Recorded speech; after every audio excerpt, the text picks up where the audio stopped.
Chapter 15, Untested, Donovan Curtis, IQ 112. Noah Euclid gave Daniel Sanderson a black eye at the dance on Friday night. It happened when Noah did that WrestleMania dive from the DJ's speaker tower. Somehow he must have kicked Sanderson in the face with his mother's red leather boots. I'm sure it was an accident. Noah wouldn't hurt a fly. Technically, it was all my fault. I'm the one who turned Noah onto YouTube, and that's where he discovered professional wrestling. I didn't feel bad, though, because Sanderson totally had it coming. My only regret was that Noah couldn't have gotten Nussbaum with the other foot. Trust me, I didn't hear any of this from the Daniels themselves. I told my parents and Katie that if those guys called or came by, I was officially not at home. But why, Donnie? They're your best friends. I thought they were my friends when I showed them the robot, I replied, but then they went behind my back and wheeled it into the gym so 1,000 idiots could use it as a punching clown. What do you care about their robot? Katie challenged. I'm the driver, I argued. We're like the Lone Ranger on his horse. Her eyes narrowed. Any idiot can work a joystick. What else did you do on the project? Did you help build it? Part of it. She was unconvinced. What part? The exterior, I said stubbornly. You can't even make Kraft macaroni and cheese, Katie accused. Where would you learn how to build a sophisticated piece of technology? It's not about the robot. It's about the Daniels, I insisted. Those guys think they can treat the gifted kids like they don't measure up as humans. You can't push people around in front of a dozen chaperones. So they took it out on Tin Man. I'm not talking to them. Mom respected my wishes, but on Wednesday, Nussbaum took a picture of Sanderson's face on his cell phone and texted it to Katie. She'd always had a soft spot for the Daniels, if you can imagine Katie having a soft spot for anybody. Anyway, when she showed me the picture, I did a double take. Sanderson looked like he'd been hit by a train, not a half-pint YouTube-obsessed genius. What a shiner. His eye wasn't just black. It was purple and yellow and green and a few shades I didn't know the names of. Noah did that? My sister exclaimed in amazement. He comes across like a dork, but he's got killer moves. And his mom had killer footwear. In the end, my conscience went out, and I headed over to Sanderson's. If the Daniels were texting my sister, they were really angling for a visit, which meant they probably wanted to apologize. I guess I had to go over there and let them. Sanderson might have been suffering, but it hadn't stopped him from milking this injury for all it was worth. He had Deirdre and Heather over there, holding his hand and refreezing ice packs for his poor eye. Nussbaum was on the scene too, limping a little just in case there was any sympathy spillover from the girls. If I thought I was going to get an apology, I was mistaken. Instead, everyone started talking about the night of the dance and that bully. I swear, I had absolutely no idea who they were talking about. The only bullies in that gym had been the Daniels themselves. What bully? I finally asked. You know, said Sanderson, the one who hit me, that bodybuilder in the wrestling outfit. I was blown away. With the red boots? Sanderson gave me a beseeching look. He was determined to prove in front of the girls that he'd been brutalized by a huge monster, and he expected me to back him up. He picked the wrong person on the wrong day. Noah Euclid could lose a fight to a spider web. He's 6 inches shorter than you, and he weighs about as much as your cat. He's a black belt in Taekwondo, Deirdre spoke up. You guys in the academy may think you're special just because you're smart, but you can't go around punching people. This Noah delinquent should be kicked out of school for what he did. I laughed. Noah? He couldn't get kicked out of school for murder. The Daniels stuck to their guns, though. Every time they mentioned Noah, he got bigger and meaner and trained by a more secret paramilitary organization. As soon as the girls were gone, though, they offered a little remorse for kidnapping the robot in a Daniels sort of way. Yeah, I guess it was kind of uncool, Nussbaum murmured. But you should have seen the look on your face. Totally worth it, agreed Sanderson, at least till that little ninja cold-cocked me. And by the way, thanks for nothing for having my back with Heather and Deirdre a minute ago. I laughed mirthlessly. You better pray they never get a look at Noah close up. He'd better never He'd better pray he never gets a look at me, Sanderson promised darkly. That's quite a crowd you hang with over at that genius school, Nussbaum observed. You never told us plaid shirt was the normal one. For some reason, that really got to me. You know, a few of those kids are so smart that we're not even smart enough to understand how smart they are. So leave them alone. And definitely leave their robot alone. We were just fooling around, Nussbaum mumbled. We used to know a kid who did stuff like that all the time. A kid named Donovan Curtis. I almost forgave them because they definitely had a point. What were a few bumps and scrapes on Tin Man compared to the wreckage I'd visited on the Hardcastle gym? They were the same old Daniels. I was the one who was different. Besides, with my big retest coming up, you had to figure I'd be back at Hardcastle Middle School before too long. I was going to need some friends there. I approached the upcoming testing the way a death row inmate approaches the date of his execution, reluctantly and with feet dragging. It was kind of touching how many of my robotics classmates offered to help me study, coach me. With the exception of Abigail, who was planning to relish my failure, everyone seemed to be pulling for me. A lot of it might have been because of Katie or because I was the best person to drive Tin Man at the robotics meet, but I like to think some of it was because they'd accepted me as one of them, even though I was so far below them intellectually that I needed a telescope to see the soles of their shoes. Chloe offered to work with me at least 20 times. She was kind of offended that I kept blowing her off. I couldn't make her understand that it was nothing personal.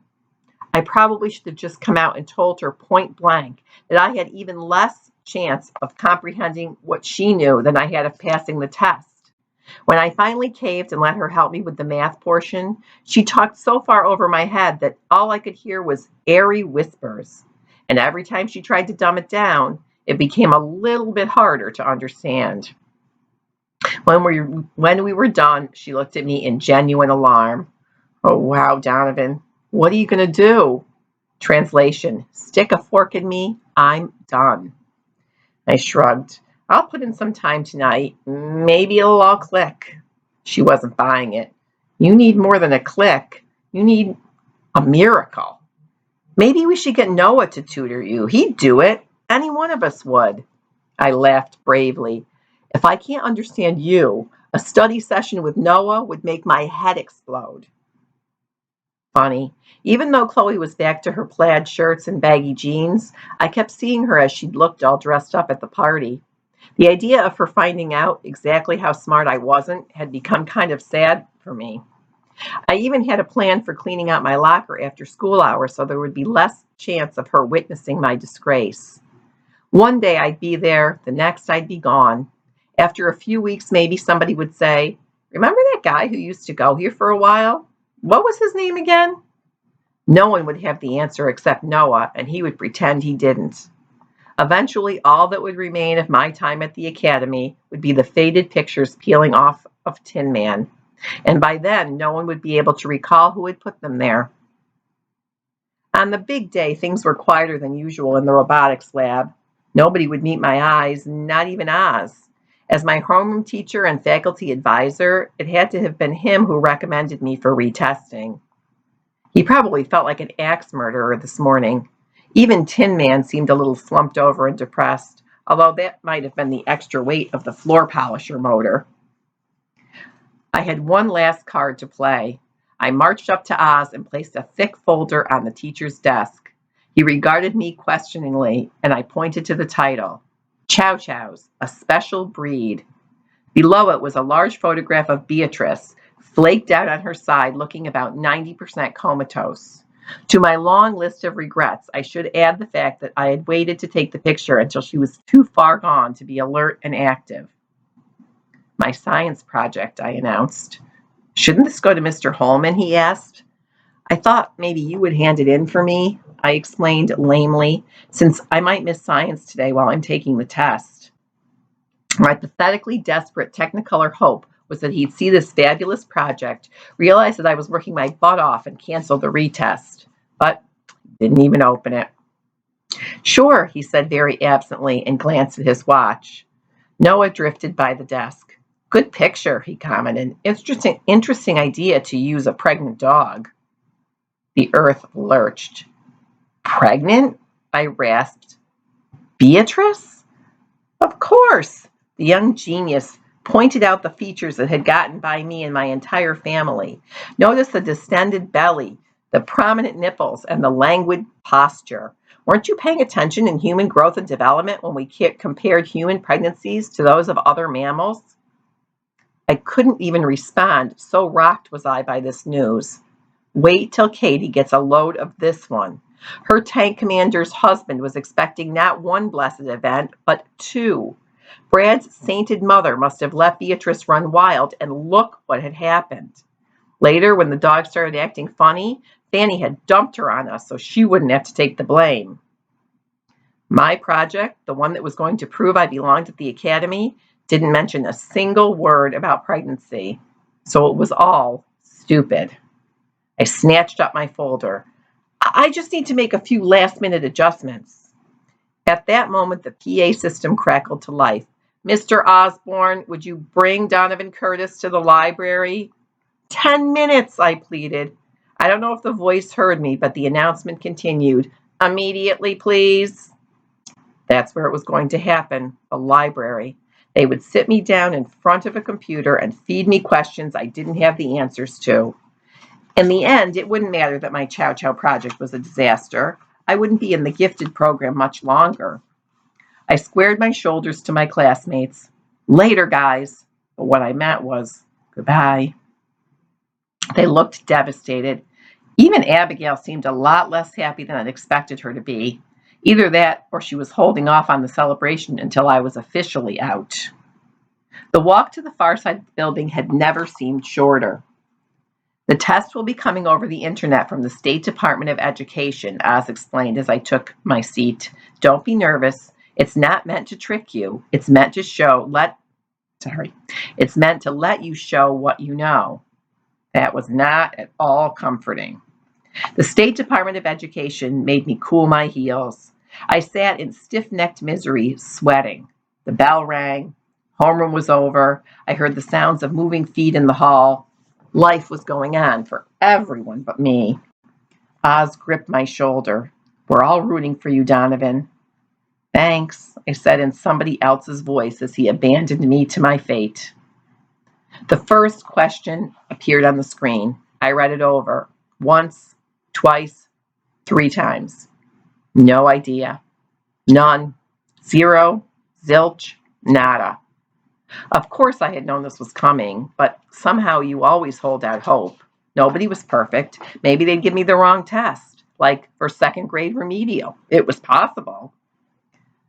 But no, this was the real thing. And as I looked into those words and numbers and symbols that meant absolutely nothing to me, I could almost see Dr. Schultz waiting at the front door of Hardcastle Middle School. It wouldn't take long for him to find me there. I felt the icy water that had surrounded James Donovan in 1912 and the suction of the sinking Titanic pulling him under. James had resisted, but I didn't have the strength. I was going down. There was one final chance. The test was multiple choice. I had a 1 in 5 shot at being right. It wasn't much, but at least it was something. I took hold of the mouse to make my first fatal selection. Then something strange happened. As I moved the pointer toward box B, the small arrow changed direction and traveled on its own to check box C. I stared thunderstruck. Was there a problem with the computer? Just my luck. On top of all the things that were stacked up against me, I was taking the test at a broken workstation. Although, come to think of it, I was just as capable of getting the wrong answers on my own without any help from a malfunction. I considered changing C to B, but C was just as likely to be correct, so I left it and clicked Next. Question 2 seemed to have something to do with chemistry, but again, way out of my league. This time I settled on A because, well, did there have to be a reason? I clicked it, and then it happened again. I lost control of the pointer. It deselected my choice and immediately checked box E. Then, without any action from me, it hit Next, and question 3 appeared. Maybe I wasn't gifted, but I had the brains to know that this was no electronic glitch. There could be only one possible explanation for it. My computer had been hacked. Somebody was taking the test for me. My first reaction was an emotional one. Another human being cared enough to want to keep me at the academy. Most of my classmates were so wrapped up in their own skills and talents that they barely noticed anybody else existed. Yet somebody had noticed me, and this person was going to great lengths and risking big trouble to bail me out. For a second there, my eyes actually filled with tears, and I almost missed my remote angel answering question 3. I would have bet money that I had no friends in this place. But somewhere in this building, or even outside of it, hunched over a laptop, was the greatest friend I never knew I had. Would the Daniels do something like this for me? Okay, the Daniels couldn't pass this test if an alien microcomputer crash landed inside their skulls. But even if they could, would they go out on a limb for me? I sincerely doubted it. Who was doing it? They were all smart enough, but it took more than smarts. It took guts, and that was in short supply at the academy. It could even be a teacher, Oz or Bevilacqua, trying to prove that the gifted program didn't make mistakes. I noticed the librarian looking at me curiously, so I took hold of the mouse and pretended to be busy at work.